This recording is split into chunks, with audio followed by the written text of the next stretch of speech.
राज्य शासनाच्या महत्त्वाकांक्षी नागपूर गोवा महाराष्ट्र शक्तीपीठ द्रुतगती महामार्ग प्रकल्पासाठी बार्शी तालुक्यातील 9 गावांमध्ये भूसंपादन प्रक्रिया सुरू झाली आहे। राज्य शासनाच्या महत्त्वाकांक्षी पवनार ते पत्रादेवी म्हणजेच नागपूर गोवा महाराष्ट्र शक्तीपीठ द्रुतगती महामार्ग प्रकल्पासाठी बार्शी तालुक्यातील 9 गावांमध्ये भूसंपादन प्रक्रिया सुरू झाली आहे।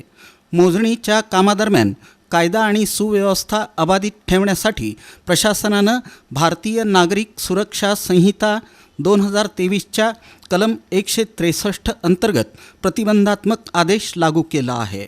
बार्शी तालुक्यातील मौजे गौडगाव, रातंजन, मालेगाव, आंबेगाव, अंबाबाईचीवाडी, जवळगाव, हत्तीज, चिंचखोपण आणि शेळगाव आर या 9 गावांमधील जमिनी भूसंपादनासाठी अधिसूचित करण्यात आल्या आहेत।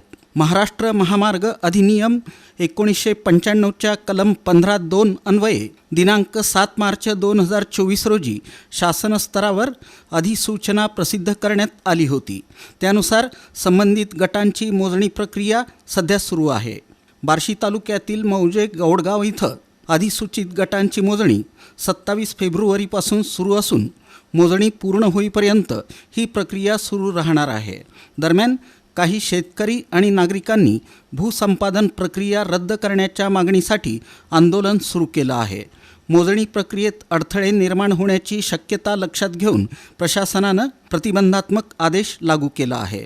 तसंच भूसंपादनाला विरोध नसलेल्या शेतकऱ्यांना त्रास देण्याचा प्रयत्न होत असल्याची नोंद प्रशासनानं घेतली आहे।